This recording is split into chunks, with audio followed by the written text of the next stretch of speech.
तो आज की हमारी जो स्टोरी है वो है भाई पुरानी स्टोरी है, ओल्ड स्टोरी, 1967-68 के आसपास की। वेस्ट बंगाल में ये सब हुआ था। जिस गांव में होता उस गांव का पहले नाम था हरिनारायणपुर, अब तो वो चेंज हो गया, उसका कुछ नाम और हो गया है। बंगाल में 24 परगना ऐसे कुछ करके जगह है, उन बहुत सारे गाँव, उनमें से एक गाँव के अंदर वो है। वहाँ पर आज भी एक मंदिर है काली माता का। तो वो मंदिर क्यों स्थापित हुआ था उस गांव के अंदर, ये उसकी बैक स्टोरी है। तो ये एक्चुअली मेरे से एक सब्सक्राइबर ने शेयर की थी, और उनके मामा इसके जो बोलते हैं ना, वो क्या बोलते हैं उसको, पुजारी, सामने नहीं, जो वर्ड चला गया मेरे मुंह से, विटनेस। विटनेस, उन्होंने विटनेस की हुई प्रॉपर। उस टाइम पे उनकी एज शायद 15 साल के आसपास रही थी। तो उनके गांव में दो लड़के थे, एक का नाम था करीम और एक का नाम था उमंग। तो ये दोनों दोस्त थे बढ़िया, और जो करीम था वो बहुत शैतान था, पूरे गांव को परेशान कर रखता था। और ये दोनों की जोड़ी थी, मतलब बिल्कुल हुड़दंगी थे दोनों के दोनों, किसी से लड़ जाना, भिड़ जाना, किसी की सुनना नहीं, डरते किसी से नहीं थे कि यमराज भी सामने आए तो डरते नहीं है, इस तरह का उनका दोनों का नेचर था। तो इनके गांव में क्या ताड़ी बनती थी, ताड़ी जानते हैं आप? हाँ, देसी दारू टाइप कुछ नहीं, ताड़ी क्या होती है, ताड़ी खजूर का पेड़ जो होता है ना, तो खजूर के पेड़ के अंदर क्या करते हैं, रस बनता है मीठा। मतलब मैंने तो ट्राई नहीं की, पर जब मैंने बताया था लोगों को तो उन्होंने बट वो नशे वाली होती है। नशे वाली होती है, अल्कोहल होता है उसमें। तब तक मुझे नहीं पता था मुझे बाद में बताया, जो हमारे बिहार के स्टूडेंट्स होते हैं उन्होंने बताया कि सर ताड़ी इज़ अल्कोहल। तो उसमें प्रोसेस क्या होता है कि खजूर का जो पेड़ होता है उसमें आप ऐसे लकड़ी की कील ठोक देते हो ऊपर तने में ले जाके टॉप पर, और उसमें एक मटकी लटका देते हो, तो बूंद बाय बूंद उसमें से वो रस निकलता रहता है। मीठा बहुत होता है और साथ में उसमें अल्कोहल होता है, तो लोग वहाँ पे यूज़ करते हैं। तो पहले तो गांव में इकट्ठा किए करते थे, और छोटे बड़े सभी पीते थे, ऐसा नहीं है कि वो था, क्वांटिटी को लिमिट करते थे। तो इनका जो गांव था, उस गांव में क्या है, अभी ये जनवरी के आसपास का टाइम था, सर्दियों का टाइम था, और 3-4 दिन से ना गांव का जो मौसम था वो बहुत ख़राब हो रखा था। मतलब 3 दिन से बारिश हो रही है, बादल बिल्कुल काले, सूरज भी नहीं निकला दिन भर में। तो 3 दिन के बाद मौसम साफ़ हुआ, तो ये दोनों दोस्तों ने प्लान बनाया कि यार पूरे गांव में ना लोगों ने ताड़ियाँ बांध रखी, मतलब मटकियाँ लटका रखी है, हांडी बोलते थे उसको, हांडी लटका रखी है। तो अभी खुद तो लटकाते नहीं थे, जो दूसरों की हांडियाँ चोर के और उसमें से ताड़ी निकाल लेते थे। तो इनने प्लान बनाया कि अपन आज रात को चलते हैं और अपन ताड़ी लेकर आएंगे वहाँ से। तो बोला ठीक है चलते हैं। तो इनका प्लान हुआ, रात को करीबन 11 बजे के आसपास ही निकले। अब आप सोचो 68 में गाँव में रात 11 बजे बिल्कुल अंधेरा, न बंदा न बंदे के साथ, बिल्कुल अंधेरा, खूब अंधेरा, सिर्फ चांद निकला हुआ था, मौसम साफ़ हुआ था, तो चांद की रोशनी थी। तो ये गांव से निकले, गांव से निकलकर एक नदी आती है बीच में, छोटी सी नदी थी, उस नदी को उन्होंने पार किया, और उसके उधर बहुत सारे खजूर के पेड़ थे। तो उन सारे खजूर के पेड़ों में लोगों ने अलग अलग जगह पर वो हांडियाँ लटका रखी थी। तो ये लोग दोस्त पहुँचे, इन्होंने एक पेड़ से लटके, उस पर एक हांडी लटकी हुई थी। तो उनके पास एक तो खुरपा टाइप का चाकू होता है बड़ा धारदार, वो था, कुछ काटना पीटना मतलब पेड़ के लिए, तो वो था। और उनके पास अपनी 2 बॉटल्स थी, इसके अंदर वो ताड़ी भरने वाले थे अपनी। तो जो उमंग था, पहले वो चढ़ा ऊपर, चढ़ के उसने उसमें हांडी में से एक बोतल पूरी भर ली और फिर नीचे आ गया। फिर उसके बाद वो दूसरे पेड़ की तरफ गए। तो दूसरे पेड़ पर पहुंचकर अब की बार जो बारी वापस चढ़ता उमंग था, करीम जो था उसका चारों तरफ ध्यान रखता था। तो जैसे ही वो चढ़ने वाला था, तो करीम ने उसके कंधे पे हाथ, अच्छा जैसे वो पेड़ पे पहुँचे, पेड़ पहुँचने के बाद उन्होंने प्लान बनाया कि अभी वाले से लेते हैं, और वो पैर उसने रखा तो एकदम से बहुत तेज़ हवा चली, और हवा चलने के साथ साथ उनको आई बदबू, जैसे एक साथ बहुत सारे मरे हुए जानवर सड़ रहे हों या लाशें सड़ रही हो। तो बहुत तेज़ बदबू आई एकदम से। तो आई तो उन्होंने देखा चारों तरफ, फिर कुछ था नहीं, तो पता नहीं कैसे आ गई बदबू। ठीक है, वो चढ़ने वाला था उमंग, तभी करीम उसके कंधे पे हाथ रखता है, सुन उधर देख। तो जैसे उन्होंने उधर देखा, तो जिस पेड़ के, वो जो एक पेड़ था ना, वहीं उन्होंने अपनी एक बॉटल रख दी थी कि अब दूसरी बॉटल भर के लाते हैं, फिर रास्ते में उठाते हुए चल लेंगे इसको। तो जहाँ उन्होंने अपनी बॉटल रखी थी, उसी पेड़ के पास एक आदमी खड़ा हुआ है। भरी सर्दी है, उस आदमी ने कुछ नहीं पहना हुआ है, सिर्फ एक वाइट कलर की धोती पहनी हुई है। चांद की रोशनी उसके ऊपर पड़ रही है, और उसका सिर्फ सफ़ेद सफ़ेद बाल दिख रहा है, उसका चेहरा नहीं दिख रहा उनको अंधेरे की वजह से। तो करीम ने उसकी तरफ देखा, इसने उमंग ने भी देखा, तो उसने पूछा ये कौन है? बोले पता नहीं यार कौन है, और ये अपनी बॉटल के पास खड़ा है, अपनी बॉटल तो चुरा के ले जाएगा। तो उनको ये नहीं था कि कुछ है, वो तो चोर है, वो मेरी बॉटल ले जाएगा। तो उसने बोला ओए कौन है तू? तो आदमी बिल्कुल स्टिल, कोई हलचल नहीं, कोई मूवमेंट नहीं, जैसा था वैसा का स्टैचू बन के खड़ा हुआ है, बिल्कुल पतला सा था, कोई ज़्यादा वैसा भी नहीं था। कोई जवाब नहीं आया। तो उसने बोला तो जो भी है यहाँ से चला जा, वरना तेरी हालत ख़राब कर देंगे। रिप्लाई, तो उमंग बोलता है छोड़ना यार, होगा कोई। बोला होगा कौन, क्या है, अपनी बॉटल पड़ी हुई है। वो ले गया तो उसने फिर बोला कि लाइक आखिरी बार बोल रहा हूँ, चुपचाप यहाँ से चला जा, नहीं फिर मुझसे बुरा कोई नहीं होगा, नो मूवमेंट। अब करीम शॉर्ट टेम्पर था, उसको गुस्सा आ गया, तो उसने वो गाली दी, और गाली दे के बोलता है कि फिर से बोल रहा हूँ, अगर तू नहीं गया ना तो को यहीं काट दूंगा। वो फिर भी नहीं हिला। तो इस बार वो गुस्सा आ गया, वो अपना जो वो चाकू था वो लेके उस आदमी की तरफ उसको डराने के लिए उसको भागने लगा। तो जैसे ही उसकी तरफ भागा, पीछे उमंग पेड़ के पास ही खड़ा था, तो आगे 3 कदम ही उसने बढ़ाए होंगे, शायद 3-4 कदम, इतने में तो वो आदमी बिजली की फुर्ती से उसके सामने आया, उसकी गर्दन पकड़ी खड़ाक से, और धड़ाक, आउट, मर गया मतलब। एग्जैक्टली यूँ घुमा दी पूरी गर्दन, सीधा ज़मीन पे गिरा, 2-4 बार हाथ पैर मारे, शांत। और उधर वो से उमंग वो फ्रीज हो गया। वो आदमी भी उसके सामने खड़ा था, लेकिन उसको उसका चेहरा नहीं दिख रहा था, बस वाइट बाल, सफ़ेद धोती, हाथ धुज रहे मेरे तो सीधा इतना करते ही अब वो बिल्कुल फ्रीज हो गया। वो कोशिश कर रहा है कि क्या हुआ, वो मतलब होता ना, प्रोसेस ही नहीं कर पा रहे हो आपकी, हुआ क्या एकदम से मेरे साथ फ्रैक्शन ऑफ सेकंड्स के अंदर। जब से अपने सेंसेस में आया, उसने आओ देखा ना ताओ, उस आदमी की तरफ एक बार देखा, और जैसे उसने वो देखा ना, तो उसने एकदम बहुत तेज़ से वो आदमी हंसा, हा ऐसे करके, मतलब कोई इंसान नहीं हंस सकता इस तरीके उसकी हंसी थी। वो हंसते हुए तो आओ देखा था, मुंडी घुमा के भाग गया, और तब तक भागता रहा जब तक अपने घर पे आके नहीं पहुंचा। घर आके उसने गेट वेट बजाया, तो उसकी हालत देखकर बोलते क्या हुआ, तो बोलता है वो करीम मर गया। तो ये दोनों पड़ोसी थे, तो उसने बोला करीम मर गया। बोले कहाँ मर गया, बोले वहाँ पर। तो सब लोग उनको जगाया, सारे गांव वाले उठ के वहाँ पर पहुँचे। तो वहाँ पर पहुँचे, तो पहुँच के जो उन्होंने सीन देखा कि वहाँ पर करीम की बॉडी पड़ी हुई थी, डेड बॉडी।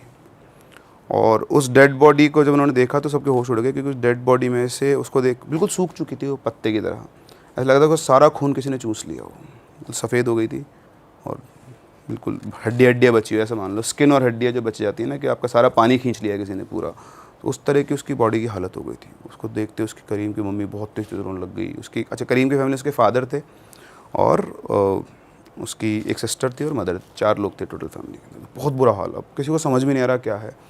और इधर से उमंग से पूछा कि क्या हुआ ये सब, तो उसने बताया कि ऐसे एक आदमी दिखा, और उसके बाद उसने उसको मार दिया, और पता नहीं वो आदमी कहाँ पर है। अब किसी को कुछ भी समझ में नहीं आ रहा है, कोई कर भी क्या सकता है। तो फिर उसकी बॉडी को लेकर आए, अगले दिन उसका जो भी लास्ट रिचुअल्स होते हैं वो किए गए, उसको दफनाया गया। आप सोचो, जिस बंदे ने सब लाइव देखा है उसकी हालत, तो वो तो ट्रॉमा से ही बाहर नहीं आ पा रहा था। उसको समझ में आता कि एक दिन के अंदर ये क्या हो गया। उधर से उसकी पूरी फैमिली की हालत ख़राब। फिर उमंग को तो इसके घर में गया ये, तो उसके घर वालों ने बहुत संभाला, लेकिन अब जैसे रात को उमंग सोते उसको वो आदमी का चेहरा दिखाई दिया, और उसको अपने कमरे में वही स्मेल से आने लग गई। मतलब वो जो स्मेल उस दिन आई थी ना रात को, तो उसको स्मेल आने लग गई। पूरी रात वो सो नहीं पा रहा था, कि जैसे आंख बंद करा तो उसको आदमी दिखता, खोलता तो कोई नहीं दिख रहा था। तो पूरी रात वो जागा। फिर अगले दिन सुबह उठा, अपनी मम्मी को बताया, तो उन्होंने बोला कि कोई बात नहीं, ऐसा हो सकता है तेरे सामने ये सब हुआ है, तो 1-2 दिन ये रहेगा बेटा, तो अपना ध्यान रख। नेक्स्ट डे मतलब रात हुई वापस से, सुबह करीबन 4-5 बजे के आसपास गांव में हल्ला मच गया। तो एक किसान भागता और उसने बोला कि वो मर गया। तो सब लोग बोले कौन मर गया, तो बोले वहाँ चलो नदी के किनारे पेड़ पर। तो सब लोग इकट्ठे होकर भागते हो गए नदी के पेड़ के किनारे। तो वहाँ पर एक लाश लटकी हुई थी, एक लड़की की। तो सब लोग पहुँचे पास में, तो फिर से उन्होंने देखा तो उस लड़की की लाश भी बिल्कुल जैसे करीम की बॉडी में से उसका भी पूरा खून चूसा हुआ है। और वो लड़की कौन, करीम की बहन। अरे एक दिन में एक ही फैमिली के 2 बच्चे, माँ की हालत फूट के रो। लेकिन अगर कोई शांत था तो था करीम का बाप। वो बिल्कुल पत्थर की तरह शांत था, वो रो भी नहीं रहा था इवन। अच्छा, करीम का जो बाप था उसके बारे में गांव में ये था कि वो बहुत झगड़ालू किस्म का आदमी था। कई बार लोगों ने उसको देखा था कि रात को वो गांव से निकलता था और सुबह से पहले वापस नहीं आता था। वो कहाँ जाता था, क्या करता था, किसी को नहीं पता था। लेकिन किसी ने गलती से उससे पूछ लिया कि वो कहाँ जाता है, तो वो उससे मतलब मारने को उतारू देता था। तो कोई ज़्यादा उससे बोलचाल था नहीं किसी लोगों का। पर सब लोग उसको ऑब्जर्व कर रहे थे कि उसके 2 जवान बच्चों की मौत हो गई, लेकिन एक आंसू आँख से उसका नहीं निकला है। तो ठीक है, अब क्या कर सकते हैं। फिर से उसका भी अंतिम संस्कार किया गया। सब कुछ एक उसकी माँ का तो मतलब घर से ही सब कुछ ही उजड़ गया था। फिर 2 दिन गुजरे, इधर उज्ज्वल की हालत ख़राब होना शुरू हो गई थी धीरे धीरे, मतलब उसकी वीकनेस आना। बट उसको ऐसा कुछ फील नहीं होता था, मतलब ऐसा कुछ नहीं था, बस वो ठीक से सो नहीं पाता था, आंख बंद करते उसको वो आदमी दिखता था, इससे उसके साथ कुछ भी नहीं होता था। हाँ, उसके रूम में एक अजीब सी स्मेल थी, नहाना धोना उसने बिल्कुल बंद सा ही कर दिया था। फिर 2 दिन गुजरे, फिर से वापस से गांव में हो हल्ला मचा, एक और मौत हो गई, एक और मौत हो गई, एक और मौत हो गई। कहाँ है? तो बताया कि गांव का एक खेत है, उस खेत में ऐसे एक लाश ज़मीन के अंदर गड़ी हुई है, उल्टी, उसके 2 पैर बिल्कुल सूखे हुए बाहर निकले हुए। अरे पूरे गांव में आग खबर की तरह, आग की तरह खबर फैल गई, सारे गांव वाले पहुंचे, जाके देखा तो सेम वही, फिर से किसी ने उसका खून चूस लिया और 2 सिर्फ टांगे हैं। निकाला गया बाहर। Guess what? की माँ करीम की। एक फैमिली के 3 मेंबर 4 से 5 दिन के अंदर ख़त्म, और चारों की। अब गांव में ये समझ में आया कि एक ही फैमिली टारगेट हो रही है। और बाप इस बार भी चुप था। हाँ, वो तो बिल्कुल शांत। लोग ये मान ले कि उसको सदमा लग गया, जो भी हो गया, लेकिन गांव में ये बच गया कि कौन आ गया भाई, गांव के अंदर कोई जानवर आ गया है, क्या है, कोई सीरियल किलर मतलब इंसान है, कोई ऐसा कर रहा है, गांव में से कोई कर रहा है, दूसरे गांव कोई आदमी है, लुटेरे हैं, क्या है क्या नहीं है, किसी को कुछ भी पता नहीं है। बाप पे तो शक हो रहा होगा लोगों को, क्योंकि कुछ ना कुछ रिएक्ट कर रहा ना कुछ कर रहा। बिल्कुल शक तो हो ही रहा था। शक के घर में सबसे बड़ा वही था कि कहीं यही तो नहीं कर रहा है, क्योंकि अब हो सकता है वो बलि दे रहा हो या कुछ कर रहा हो क्योंकि जो रात को निकलता था फिर वो सुबह ही आता था, तो इतना तो लोग भी समझते हैं कि रात को पूरी रात गायब है, अगर गांव से बाहर कहीं जा रहा तो किसी ना किसी काम से ऐसी कुछ चीज़ें वो कर रहा होगा, ब्लैक मैजिक ऐसा कुछ भी वो करता होगा। बट हिम्मत किसी की नहीं थी ना, कोई सबूत किसी के पास भी नहीं था। तो अब ये था कि चलो ठीक है, अब जो हो गया उसको भी दफनाया गया, वो किया गया। और सेम रात को, मतलब सिर्फ करीम के जो फादर थे वही बचे थे उस घर के अंदर, तो सेम रात को करीम के घर में लगती है आग, और आग लग के पूरा घर जल गया। तो अब जो घर था वो ऐसा था कि उसके पड़ोस में, गांव में कैसे घर होते हैं, सब जुड़े जुड़े घर होते हैं आपस में, कच्चे भी होते हैं। अगर आग लगती, किसी ने लगाई होती, तो एक घर में आग लगी तो उसकी कालिक है कुछ ना कुछ तो दूसरे घर पहुंचती। और इस तरह की आपने टारगेट करके, प्लान करके सिर्फ एक घर को जलाया है। और ये जो इंसिडेंट हुआ उससे पहले, मतलब ऐसा नहीं कि उसमें करीम के फादर की डेथ हुई थी, वो जिस दिन उसको दफनाया गया था उसी दिन वो गाँव से चला गया, गायब हो गया, भाग गया वो, छोड़ छाड़ के सब कुछ। और उसी रात वो घर उसका जल गया उसके जाने के बाद। तो ऐसा नहीं कि उस घर में वो जल के मर गया था, वो गायब हो गया था, वो चला गया था घर, गांव छोड़कर। अब ठीक है, ये सब चल रहा था। अब क्या है ना, उसके जाने के बाद ये तो ख़त्म हुआ है, फिर 3-4 दिन गुजरे और फिर से गांव में एक और डेथ, अब किसी और की, लेकिन तरीका बिल्कुल सेम, कि वही किसी ने मारा और पूरा का पूरा खून चूस के और गायब। तो गांव में दहशत हो गई, भैया है क्या है, कुछ पता किया जाए, कुछ वो किया जाए। अब क्या होता है ना, आप किसी भी गांव में रह रहे हो तो नॉर्मल जब होता है तब ठीक है, फिर एक और अगला जो इंसिडेंट हुआ वो हुआ गांव के सरपंच के घर में। उनका एक छोटा बच्चा था, वो शाम को खेलने निकला था बाहर, वो वापस नहीं आया। पूरे गांव में उसको ढूंढा, वो कहीं पर भी नहीं मिला पूरी रात। अगले दिन सुबह उसकी डेड बॉडी मिली, उसने कपड़े को निचोड़ते हैं सुख होके, बिल्कुल ऐसे उसकी बॉडी निचोड़ी हुई, ना खून ना पानी बॉडी। अब जब ये हुआ तो गांव में लगा कि ऐसा तो एक एक करके पूरा गांव ही ख़त्म हो जाएगा, या तो गांव में कोई हत्यारा घूम रहा है या कोई ऐसी शक्ति है, पिशाच है, जो भी है, वो गांव को ख़त्म करने पर उतारू हो चुका है। क्योंकि सिर्फ 8 से 10 दिन के अंदर इतनी सारी मौतें होना और सबका एक ही तरीका। तो अब सब ढूंढना शुरू किया, सब ने अपने लिंक्स बनाना शुरू किए, कैसे क्या किया जाए, पता कैसे किया जाए। इधर जो उमंग था उसके साथ अब इंसिडेंट्स बढ़ना शुरू हो गए थे। जहाँ उसको पहले सिर्फ स्मेल आती थी, आंख बंद करने पर आदमी दिखता था, उसको परछाइयाँ दिखना शुरू हो गई थी अपने आसपास। शरीर की उसकी हालत नहीं थी कि वो उठे, मतलब उठ नहीं पाता था। उसके मम्मी पापा उसको बेड पे ही कपड़ा लगा के यहाँ पर खाना खिला के चले जाते थे। तो एक रात की बात है, वो सोया हुआ था उमंग, अचानक से किसी की चिल्लाने की आवाज़ आती है। तो चिल्लाने की आवाज़ आती है तो वो उस घर वाले सब पहुँच जाते हैं। वो भी बेड पे से गिर के और सरकता आंगन में पहुँचता देखता है कि उसकी माँ बेहोश पड़ी हुई थी। तो उसकी माँ को होश में लाते हैं, तो होश में लाते हुए बहुत तेज़ से रोने लग जाती है और उसके उमंग के फादर से बोलती है कि हमारे बच्चे को बचा लो, इसकी हालत बहुत ख़राब है। तो उन्होंने बोला कि क्या हुआ? तो देखो हो रहा तुम्हारे सामने। तो बोलती है अभी वो ठीक है, लेकिन बहुत जल्दी उसको कुछ ना कुछ हो जाएगा, इसके पास ज़्यादा समय नहीं है। तो बोलती तुमने देखा क्या? तो उसको एक विजन आया था, इल्यूजन बोल लो आप। तो वो अंदर आई थी खाना लेकर, तो सामने उमंग पड़ा हुआ था, बेड पे लेटा हुआ था, और जो उनको दिखा हुआ था कि उसका आधा शरीर सड़ गया है और उसमें कीड़े घूम रहे हैं।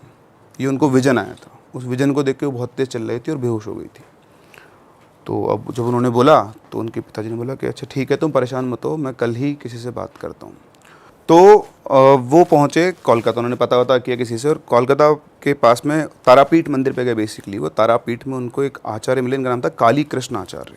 तो ये जो आचार्य थे, ये इनकी एज हो गई हुई करीबन 60 के आसपास, 65 साल के आसपास की। इन्होंने बचपन से लेकर इस उम्र तक ब्रह्मचर्य का पूरा पालन किया हुआ, सारी सिद्धियाँ उनको प्राप्त, मतलब जैसा उनके बारे में बताया जाता था कि शमशान सिद्धि, काली सिद्धि, काली मतलब काली माता की सिद्धि जो भी है, और उसके अलावा जितनी भी सिद्धियाँ होती हैं, लोग बोला करते थे कि जब वो रात के टाइम साधना करने बैठते थे तो उनके आसपास 2 बड़े बड़े काले कुत्ते घुमा करते थे, और दिन में वो कुत्ते किसी को भी नहीं दिखते थे, होते नहीं थे पूरे आश्रम में, कहीं पर भी नहीं थे। लेकिन रात को जब भी वो साधना करने बैठते थे, कोई भी उनके आसपास नहीं आ सकता था, क्योंकि उनकी साधना डिस्टर्ब नहीं होनी चाहिए। तो वो जो भी थे वो उनके एक काइंड ऑफ बॉडीगार्ड्स थे। तो उनके पिताजी पहुँचे उनके पास, पहुँच कर उन्होंने उनको सारी बात बताई कि ऐसे ऐसे मेरे बेटे के साथ ही हो रहा है और गाँव में ये सब हो गया है। तो उनकी बात सुनते वो तुरंत तैयार बोले चलो तुम्हारे गाँव। और गांव पहुंच के इनके पापा थे, इसके लड़के के उमंग के, तो उमंग के पास जाते हैं और रात को करीबन 11 बजे के आसपास वो बोलते हैं बेटा आज ना गांव के अंदर एक यात्रा निकलने वाली है, बहुत पूरा गांव उसके अंदर आएगा, बढ़िया बहुत मज़ा आएगा, तो कितने दिनों से बिस्तरों पे पड़ा हुआ है, तो चल तू भी, तेरा ही मनोरंजन हो जाएगा। तो बोलता है बापूजी मेरे तो दम ही नहीं है, मैं तो हिल नहीं सकता बिस्तर से, मैं कैसे चलूँगा? बोले कोई बात नहीं, मैं तुझे ले चलूँगा अपने कंधे के सहारे, तो चल। तो बोलता ठीक है चलता हूँ। तो उन्होंने अपने कंधे के ऊपर रखे मतलब हाथ से, और धीरे धीरे चलवा के उसको लेकर गए और गांव का जो शमशान था वहाँ लेकर गए। वहाँ देखा सुन तो काहे की यात्रा, वहाँ पूरा गांव शमशान में इकट्ठा हो रखा है, बीच में शमशान में आग जल रही है और वहाँ पर एक साधु पुरुष बैठे हुए हैं, अलग ही जो लेवल का उनका तेज आ रहा है उनके चेहरे से। तो जाके वहाँ पे खड़ा, उसको बीच में ले गया हवन के पास में, सबसे बिल्कुल सेंटर में खड़ा कर दिया, पूरा गाँव उसको देख रहा है, वो देख रहा है मुझे सब ऐसा क्यों देख रहे हैं। वो पहुँच के खड़ा ही हुआ था तो गुरुजी ने बोला कि इसको छोड़ दो। तो वो लड़का जो खड़ा ही नहीं हो पा रहा था, जैसे उसके पिताजी ने कंधे से हटा, बिल्कुल नॉर्मल खड़ा है, जो बिस्तर पे पड़ा हुआ था, जो उठ नहीं पाता था, वो खड़ा हुआ है, वो खड़ा रहा। और जैसे उसके पापा हटे, उसके सामने जो मीट होता है बकरे का, बड़े सारे 2 टुकड़े बड़े बड़े ला के उसके सामने रख दिए। और जैसे उसके सामने रखे और उसकी नाक में उस मीट की खुशबू आने लगी, उसको एक अजीब सा वो आना शुरू हो गया, उसकी बॉडी के अंदर अलग से सेंसेशंस, पता नहीं क्यों उसको वो बहुत ज़्यादा अच्छा लग रहा था। और उसके बाद उसने क्या किया, वो दोनों एक एक करके वो टुकड़ा उठाया, और छोटा बच्चा बॉटल से दूध पीता है ना, ऐसे उसका सारा खून चूस गया, उस मांस का जो भी एक्सट्रैक्ट होता सारा का सारा, पूरे गांव के सामने। और पूरा का पूरा गांव मतलब सन। तो अब सबको लग रहा था कि जो डेथ्स हो रही है वो किसकी वजह से हो रही है, वो ये कर रहा है, ये लड़का। अब भाई साहब जैसे वो ख़त्म हुआ तो गुरुजी ने उसको बोला बैठ जाए। तो वो बैठा, बैठने के बाद उन्होंने पूछा कि अभी तो बता कौन है तू और यहाँ क्या कर रहा है। तो उसने बोला कि मैं इस दुनिया का हूँ ही नहीं, मैं तो पाताल लोक में सो रहा था और मुझे तो जगा के बुलाया गया है। उसने पूछा किसने बुलाया तेरे को? बोले वो जो लड़का था ना इसका दोस्त, उसके बाप ने। बोले उसने मेरे को जगाया, सिद्धि करी, कुछ काला जादू करता था वो, उसने मेरे को बुलाया और वो बहुत जल्दी अमीर बनना चाहता था, तो उसने मेरे से काम करवाता था वो अलग अलग। लेकिन एक बार उसने एक गलती कर दी, एक बहुत बड़ी गलती हो गई उससे। तो बोले क्या गलती हुई? बोले उससे जो भी गलती हुई ना, तो वो ये था कि मैं उसको मार दूंगा। तो जब मैंने उसे बोला तो उसने क्या कहा कि तू मुझे छोड़ दे, बाकी मेरा गांव में परिवार सबको ले। तो उसकी डील हुई इससे कि मैं बच जाऊं और बाकी तेरे को जो है पूरा गांव तेरा है। तो बोला मैं तो अपनी भूख मिटाने आया हूँ और जब तक मेरी भूख नहीं मिटेगी तब तक मैं यहीं रहने वाला हूँ। तो अभी सब सुन के सारा गांव शौक था कि, और फिर गुरुजी ने बोला कि ऐसा नहीं हो सकता, तेरे को अभी भी कह रहा हूँ कि तू जहाँ आया वहाँ वापस चला जा। तो उसने बोला कि ऐसा भी नहीं हो सकता। वो इतना कहकर वो गुरुजी के ऊपर दांत दिखा के गुस्से से झपटने लगा। जैसे झपटने लगा मतलब अचानक से कहीं से वही दोनों कुत्ते वो एकदम सामने आए खड़े हो गए। उनको पूरे गांव को कुत्ते दिख रहे थे जैसा कि उन्होंने मेरे को डिस्क्राइब किया है। वो कुत्तों को देखते वो पीछे हट गए एकदम से, बोले इनको हटाओ इनको हटाओ। तो वो डर रहा था उनसे, तो उन्होंने बोला कि ये नहीं हटेंगे, अब तू बता तू जाएगा या नहीं जाएगा। तो बोलता नहीं नहीं नहीं मैं चला जाऊँगा, आप सबसे पहले इनको हटा दो, मैं चला जाऊँगा। तो उन्होंने फिर उन दोनों कुत्तों को एकदम से कुछ आदेश दिया और एकदम से उनके पीछे गए और वापस से गई गायब हो गए। अब उन्होंने बैठा उससे बात की, बोल क्या चाहता है अब तू? तो वो कहता है कि ठीक है मैं चला जाऊँगा लेकिन मेरी भूख मिटा दो। तो बोले भूख मिटा दो मतलब? बोले आप तो वो नदी जो है ना गांव के बाहर, वहाँ पर 5-6 बकरे बांध दो और मैं अपना भूख मिटा के अपने आप चला जाऊँगा, फिर मैं नहीं आऊँगा दोबारा।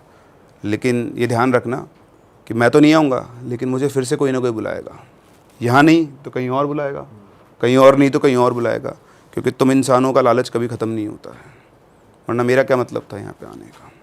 तो उन्होंने बोला कि ठीक है तो अभी जहाँ आया वहाँ पे जा, इस गांव को छोड़ दे। तो जैसा उससे कहा गया, इतना बोलते वो बेहोश हो गया लड़का।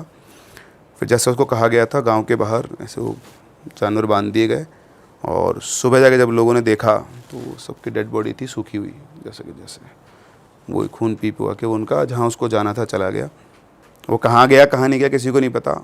उसके बाद उन्होंने वो जहाँ पर वो बकरे बांधे थे वहीं पर गुरुजी ने बोला कि अब यहाँ पे काली माता का मंदिर बनाया जाएगा ताकि दोबारा कभी ये ऐसी कोई और शक्ति प्रकट ना हो पाए, आ ना पाए। उसके बाद गांव में दोबारा बस कोई ऐसा इंसिडेंट नहीं हुआ उससे लेकर तब तक, और आज भी वो काली मंदिर वहीं पर है गांव में। हाँ, चाहे हिंदू हो चाहे मुस्लिम हो, सब वो उस गांव के अंदर जाके उस मंदिर पे मत्था ज़रूर टेकते हैं। तो ये उस गांव की हिस्ट्री रही है और वो जो मंदिर है उसका वजूद यही है, उसकी बैक स्टोरी यही है। और आज भी पूरे गाँव के लोग, चाहे वो किसी भी कम्युनिटी से बिलोंग करते हो, वहाँ पर जाते हैं, मत्था टेकते हैं। और गाँव की जो हिस्ट्री बन गई कि उसकी रक्षा के लिए वो मंदिर होना वहाँ पर ज़रूरी है। तो एक ऐसा इंसिडेंट था जहाँ पर एक इंसान ने मतलब अपने फ़ायदे के लिए मतलब इतने सारे लोगों को छोड़ दिया कि सबको मार लो पर मुझे छोड़ दो, क्योंकि उसका भी पर्पज़ था ना, उसको जो करना था वो पूरा नहीं हुआ था और इसलिए वो चुपचाप गांव छोड़ के भाग गया। उसे घर में आग कैसे लगी कोई नहीं पता, खुद ने लगाई या उस पिशाच ने लगाई, लेकिन फाइनली जो वो लड़का था उमंग वो बिल्कुल ठीक हुआ और लाइफ में दोबारा कभी उसको वो इंसान भी नहीं दिखाई दिया। बाप रे सर, बताओ ये कैसा आदमी है। ये आजकल बहुत हो रहा है सर, जल्दी अमीर आजकल भी हो रहा है ये तो सभी जगह है, ये तो इंसान की फितरत है ना। शॉर्टकट तो हर किसी को चाहिए, मेहनत कौन करना चाहता है? सबको लगता है कि यूँ करें और बड़े हो जाएं, और फिर एम्बिशंस बहुत होते हैं लेकिन एफर्ट्स कम होते हैं। तो वो एक बहुत इंपॉर्टेंट फैक्टर होता है, हर किसी के साथ ऐसा नहीं हो सकता ना। प्लस सर आजकल इन्फॉर्मेशन भी ऐसी आ गई ना, 7 दिन में ये सिद्धि हो जाएगी, ये हो जाएगा, आप कोई भी काम करा लो उनसे, 21 दिन में ये मंत्र बोलो, हर चीज़ इतनी इजीली एक्सेसिबल हो गई है। वो हो ही नहीं सकता भाई, 21 दिन में आप कुछ नहीं साध सकते। फिर भी उसका काम पूरा नहीं हो पाया, नहीं, उसके परिवार के लोग चले गए, मर गए, और वो फिर भी वो एनीवेज कुछ कर नहीं जिंदगी पाया। गुजारते तब भी कुछ सिद्ध नहीं कर पाते। वो और एक उस बंदे कोई ट्रेस ही नहीं निकला। वो कहाँ है, वो मरा जिंदा कोई पता नहीं उसका, दोबारा कभी वो कहीं नहीं मिला किसी को। और उस टाइम आप देखो ना, आप 70s की बात करो, कौन ढूंढने जाएगा? हो सकता है बहुत अमीर हो गया हो और मौज ले लिया हो और पीढ़ी उसकी मौज ले रही हो। बिल्कुल है, कुत्ती नस्ल का आदमी है बड़ा। सोचा नहीं उसने। पूरा गांव निपटारा कह रहा, गांव को देख लो, मुझे जोड़ दो। तो वो तो एक गांव थोड़ी निपटाता उसके बाद, हाँ। तो एक खत्म होता तो दूसरा, दूसरा खत्म होता तो तीसरा। सही बात है। अगर सही टाइम पे उसका वो इलाज नहीं करते तो रुकने वाला थोड़ी ना था। तो ये तो रहते, और शायद और मान लो ऐसा हो जाता, ये सब नहीं होता, तो फिर वो जगह आज तक भी उतनी हॉन्टेड होती है। हाँ, तो कोई गांव में रहता ही नहीं, तो ये क्या होता है ना, फिर ये एनर्जी वहीं रहने लग जाती है। तो वही जो फिर होता है कि कुछ प्लेसेस ऐसे होते हैं जहाँ पर फिर वो एनर्जी से आप आराम से उनसे इंटरेक्ट कर सकते हो, और ऐसे से तो क्या इंटरेक्ट कर पाओगे? हाँ सही में सर, वो तो गर्दन मोड़ दे, लस्सी बना के खून वून चूस के अपना। ये तो पहली बार पकड़ने सुना भी नहीं आएगा साला, Blood इतनी shake, तेज blood बस के shake। आता है। पपाया शेक, मैंगो शेक की तरह ब्लड शेक भी था। सर नेक्स्ट स्टोरी क्या है अपने पास? देखो एक और स्टोरी है, आई थिंक ये वाली आप लोगों को पसंद तो आई होगी। हाँ सर, ये वाली तो बहुत तगड़ी थी। तो ऐसी एक और स्टोरी है, लेकिन वो स्टोरी बिल्कुल इससे जस्ट अपोजिट साइड है। अभी आपने एक नेगेटिव साइड देखा कि क्या क्या हो सकता है। अब कई बार कई लोगों की लाइफ में ऐसे हॉरिबल इंसिडेंट होते हैं, उनकी डेथ हो जाती है, और उसके बाद आप एक बिल्कुल फ्लिप साइड देखोगे इस वाली स्टोरी के अंदर, जहाँ पर एक कैरेक्टर दोस्ती का एक बहुत बड़ा आपको दिखाई देगा। ये मतलब ये मेरी पर्सनल फेवरेट स्टोरीज़ में से एक है, और ये किसी का रियल एक्सपीरियंस है जिन्होंने मेरे साथ शेयर किया था। मुंबई से बिलोंग करते हैं, तो मुंबई ही इनकी फैमिली रहा करती थी। बंदे का नाम था गौरव। तो ये इनका विलेज था कर्नाटका में, जो नेटिव विलेज होता है। तो जब ये शायद करीबन 4-5 साल का था, तब ये, क्योंकि उससे बाद तो बच्चे को ध्यान रहता नहीं है, तो ये अपनी दादा दादी के घर पे गया हुआ था। तो इनकी जो दादा दादी थे वो वहाँ पे एक बड़ा मंदिर का टेंपल था, मतलब मंदिर था तो शिवा टेंपल, उसके ट्रस्टी थे वो। तो उनका घर जो था वो मंदिर में ही था, मतलब पूरा जो एरिया होता है तो मंदिर और घर एक ही जगह पर था, और गांव के सभी लोग मंदिर में पूजा पाठ करने आया करते थे। तो जब ये पहुंचा तो वहाँ पर इसके साथ, इसकी एज का कोई था नहीं कि इसके साथ ही खेल पाए, तो घर में बैठा बैठा बोर होता रहता था। तो एक दिन इनके पड़ोस 1-2 ब्लॉक छोड़कर एक फैमिली रहती थी, तो वो फैमिली आई पूजा करने। तो उनकी एक बेटी थी, तो जो ऑलमोस्ट इसी की एज की थी, 4-5 साल की। तो ये देखा कि सेम एज की, तो उससे खेलने के लिए गया था, पर उसने उससे इंटरेक्ट नहीं किया, वो अपनी मम्मी के पास जाके छुप गई। तो फिर वो आके बैठ गया, फिर उसने अपने पापा से बोला कि पापा मेरे को तो वापस मुंबई ले चलो, यहाँ मेरे साथ कोई खेलने वाला है नहीं, मैं तो बड़ा बोर होता रहता हूँ। अच्छा, ये बातें हैं आप मान लो वापस से 87-86 के टाइम की, जब तक आज तक के सब जुगाड़ नहीं होते थे टाइम पास करने के, है ना। आजकल तो कोई बच्चा बोर ही नहीं हो सकता। आजकल क्या होता है, मेरी जो छोटी वाली बेटी ना, वो रात भर सोती नहीं तो रील देखती रहती है। अच्छा, क्या ही करे उनका। बच्चे भी रील देख रहे हैं। अरे बच्चे सबसे ज़्यादा कंज्यूम कर रहे हैं। चुप कराने का नया तरीका मिल चुका है पेरेंट्स को भी। चलो अगर कोई रो रहा है तो मतलब फिर इसमें लोग बोलेंगे कि क्रिटिसाइज करते हैं, बट पॉइंट ये है कि टेक्नोलॉजी के ना इतना घुस गई ना, अब आप अवॉइड नहीं कर सकते। आप कब तक कंट्रोल कर लोगे? आपको सुबह काम करना है ना, अभी आपके उस फेज में नहीं हो ना, इसलिए बीन देयर डन दैट वाली बात करोगे ना, बेटा करो, तुम शादी करो, बच्चे करो। तो वो रहता है। तो ऐसे खैर उस टाइम पे नहीं था, तो वो बेचारा बोल रहा था, बच्चा खेलने वाला ही नहीं कोई साथ में। तो उसके पापा उसको लेकर गए उस लड़की के यहाँ। अब आप जानते हो उस टाइम पे गांव में कास्ट डिस्क्रिमिनेशन तो बहुत होता था, तो उनकी कास्ट तो लोअर कास्ट से बिलोंग करते थे। तो इनके दादाजी बोलते हैं कि यार तुम ऐसे वहाँ पे मत लेके जाओ उसको। बोलते अरे पापा कुछ नहीं होता, क्या सब मचा के रखा आप लोगों ने। तो वो छोड़ के आता है, उसकी फैमिली से बोलते हैं कि भाई मेरा बेटा है ये, अगर आप लोगों को दिक्कत नहीं हो तो, क्योंकि हम लोग बाहर से आए हैं, तो इसके साथ खेल लेगा, सेम एज के दोनों बच्चे। तो बोला हाँ बिल्कुल सर, कोई बात नहीं है। तो ऐसे वो पापा भी वहीं रहे उसके, 2-3 घंटे में दोनों बच्चे फेमिलियर हो गए और वो साथ साथ खेलने लग गए। तो धीरे धीरे वो 10 दिन तक वहाँ पर रहे, तो रोज़ वो उसी के साथ खेलता था। तो उन दोनों की बहुत अच्छी बॉन्डिंग हो गई। तो ये मान लो बचपन के वो दोस्त बन गए। अब हर साल वो आता, जब भी साल में 2 से 3 बार उनके चक्कर लगते थे, तो हर बार वो आके और पवित्रा के साथ खेला करता था। तो इसे धीरे धीरे दोनों बच्चे बड़े हुए। अब ये पहुंचा 10th क्लास में, तो बोर्ड्स की वजह से फिर ये गया नहीं अपने वहाँ पर। फिर 11th क्लास में शायद इसने साइंस वगैरह की स्ट्रीम ले ली थी, तो फिर से पढ़ाई का लोड, और इस तरह से बस ये अब कभी कभी लैंडलाइन फ़ोन पे बात किया करते, कि बड़े हो गए थे, 96 के आसपास की बात है। उस टाइम पे मोबाइल फ़ोन्स होते थे, पर उनको अफोर्ड करना हर किसी के लिए पॉसिबल नहीं था। तब नए नए आए थे। नए नए आए थे, मुझे याद है अच्छे से। उस टाइम लैंडलाइन पे लाइन लगती थी, और कैसे किसी मोहल्ले में किसी एक के यहाँ फ़ोन होता था, और कोई दूर से आपके रिश्तेदार का फ़ोन आया तो वो आके बताते कि भाई आपका फ़ोन आया, तब आप जाते थे और फिर वो बात होती थी। ऐसा सिस्टम हुआ करता था उस टाइम पे।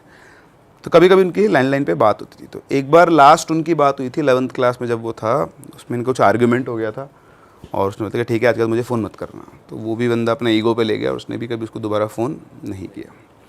12th कंप्लीट हुई। 12th कंप्लीट होने के बाद फिर उसने सोचा कि अब मैं चलता हूँ गाँव, अब मैं पवित्रा से वहीं चल के बात कर लूँगा जो भी है डिस्कशन। तो वो वहाँ पहुँचता है, पहुँच के पहले अपने घर जाता है, और अपने घर जाने के बाद बैग वैग रख के सीधा दादी दादा से मिलकर सीधा वो पहुँच जाता है पवित्रा के घर की तरफ। लेकिन वहाँ जब वो पहुँचता है, देखता है उनका जो घर था वो तो खंडर बन चुका था, मतलब कोई रहता नहीं उसके अंदर। उसके आसपास के 1-2 घर जो वो भी खाली थे। तो समझ में नहीं आता, तो अपने दोस्तों के पास जाता है, जो 1-2 गाँव के बच्चे और थे, उनसे पूछते कि यार ये पवित्रा कहाँ गई। तो बोलते कि यार वो तो बहुत टाइम पहले ही चली गई यहाँ से, वो और उसकी फैमिली बेंगलोर शिफ्ट हो गए। तो बोले बेंगलोर में कहाँ? बोले यार हमको नहीं पता। फिर वो अपने घर आ गया वापस। वो सोचता रहा कि ऐसा कैसे हो सकता है, और अब उसको ये रियलाइज़ होता है कि यार मुझे वापस फ़ोन कर लेना चाहिए था। तो मैंने 2 साल से कुछ बात करने की कोशिश ही नहीं की। फिर वो अपनी दादी के पास गया, तो दादी से पूछता है कि दादी ये कहाँ गई। तो बोलते बेटा वो तो बाहर चले गए यहाँ से छोड़ छाड़ के, तेरे को नहीं पता क्या? तो बोलते नहीं, बोले तेरी बात भी नहीं कभी। बोले नहीं। बोले कोई बात नहीं, छोड़, चले गए, तो अब क्या कर सकते हैं। तो उसने बहुत कोशिश की, बैंगलोर का एड्रेस मिल जाए, कुछ पता चल जाए, और कोई कुछ बताता नहीं था, सबका यही था। फिर एक दिन वो इनका जो मंदिर था, उसी मंदिर में बैठा हुआ था। तो मंदिर में एक पुजारी थे, तो जब वो छोटा था तब से उनसे बातचीत करता था। वो इसको सिखाया करते थे पूजा पाठ करना, अलग अलग चीज़ें। तो वो पूजा कर रहे थे, उसको बैठा हुआ उनका वेट किया। वो पूजा ख़त्म करके बाहर आए, मंदिर के बाहर, एक मंदिर के अंदर एक पट्टी बनी थी, वहाँ बैठ गए दोनों। और उसने पूछा उनसे, पुजारी जी से, कि पुजारी जी एक बात बताओ, ये पवित्रा कहाँ गई? मतलब इसका आपको पता है कि बेंगलोर में कहाँ रह रही हैं?